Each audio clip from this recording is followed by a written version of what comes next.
जितनी सुंदर आपकी आभा है, नाम भी उतना ही सुंदर होगा। मेरा नाम सिद्धार्थ गौतम है। ओह, वही जो कहते हैं कि ईश्वर नहीं है। मैं ये नहीं कहता कि ईश्वर नहीं, ये भी नहीं कहता कि ईश्वर है। इस विषय पर कल प्रातः बात करेंगे। अभी रात्रि हो गई है। आज आप हमारे आश्रम में ही विश्राम करें। आइए। यह आश्रम किसका है? यह आश्रम मेरा और मेरे शिष्यों का है। मैं उरुवेला कश्यप हूं।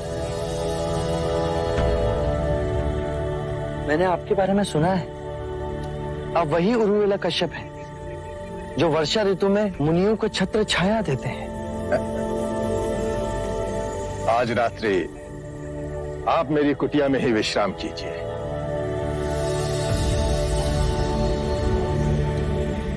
ये लीजिए। मैं पूर्ण ध्यान में बैठ उसके पश्चात ही विश्राम करता हूं। यदि आपकी आज्ञा हो तो मैं इस कुटिया में रात्रि बिता लूं। गुरुजी, वहां एक विषैला सर्प घुसा हुआ है, बाहर नहीं निकल रहा। यदि उसने आपको डस लिया तो? आप निश्चिंत रहें, मैं वहीं विश्राम करूंगा।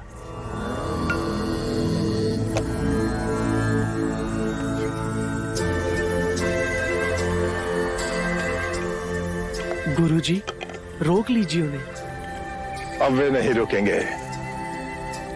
उन्होंने दृढ़ निश्चय जो कर लिया है।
मित्र, आप कृपा कर वन की ओर जाएं। ये स्थान आपके लिए असुरक्षित हो गया है। आप कुछ ना करें, तब भी लोग डरकर आप पर वार करेंगे। यहाँ आपके जीवन को संकट है।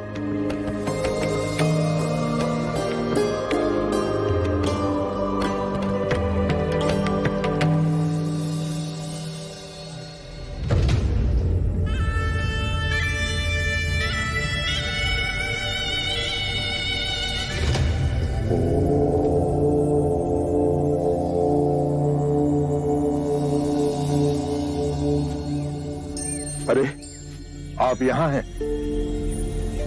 आज जब हम अपने शिष्यों से वार्ता कर रहे थे तो आपको वहां नहीं पाया।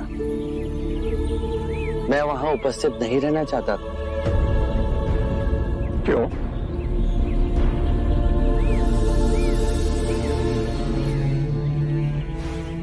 आप अपने शिष्यों को संबोधित कर रहे थे। यदि स्वाभाविक कोई प्रश्न मेरे मन में जागता तो आपके शिष्यों के सामने उसे पूछना आपको दुविधा में डाल सकता था। परंतु यहाँ तो एकांत है। अब हम वार्ता कर सकते हैं। कृपा करें, आप दुख के संबंध में कुछ कह रहे थे।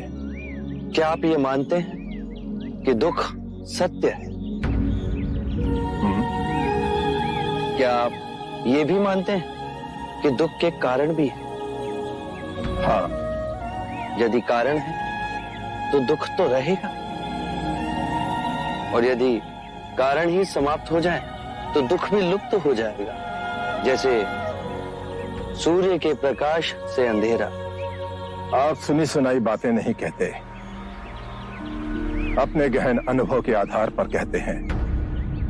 आप धर्म और सिद्धांत की नहीं, देखी हुई बातें कहते हैं। आपने कहा कि मुक्ति का मार्ग है अपने विवेक को जगाना और गूढ़ ध्यान में लिप्त हो जाना, जिससे मनुष्य स्वयं को और इस संसार को भली भांति समझ सकता है।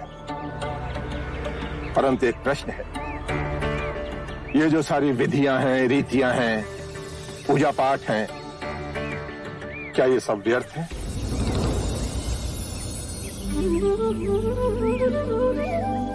यदि कोई व्यक्ति इस नदी के दूसरे किनारे पर जाना चाहे तो वो क्या करे? यदि जल गहरा नहीं है तो वो चलकर जा सकता है, और यदि जल गहरा है तो वो नाव की सहायता से जा सकता है या स्वयं तैरकर जा सकता है। यदि वो चलना ना चाहे और ना ही तैरने को तैयार हो और ना ही नाव ले जाने को तैयार हो, और वो कहे कि मैं प्रार्थना करता हूं इस नदी का दूसरा किनारा स्वयं चलकर मेरे पास आ जाए, तब तो ऐसे व्यक्ति को मूर्ख कहेंगे, महामूर्ख। इसी प्रकार यदि व्यक्ति अज्ञान और भ्रांति को अपने विवेक से मिटाएगा नहीं तो परम आनंद और मुक्ति के दूसरे छोर पे कैसे पहुंच पाएगा? चाहे वो पूजा करे या अनुष्ठान या व्रत करे या किसी नीति पर चले, वो इस किनारे ही रहेगा।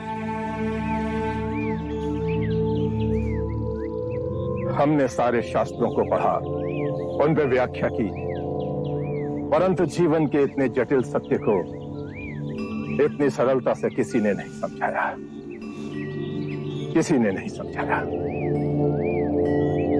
आप इस भटकती मानवता को परम ज्ञान का मार्ग दिखाएंगे। आप करुणा के सागर हो। हे बुद्ध, आप हमें अपना अनुयायी स्वीकार करें। बुद्धं शरणं गच्छ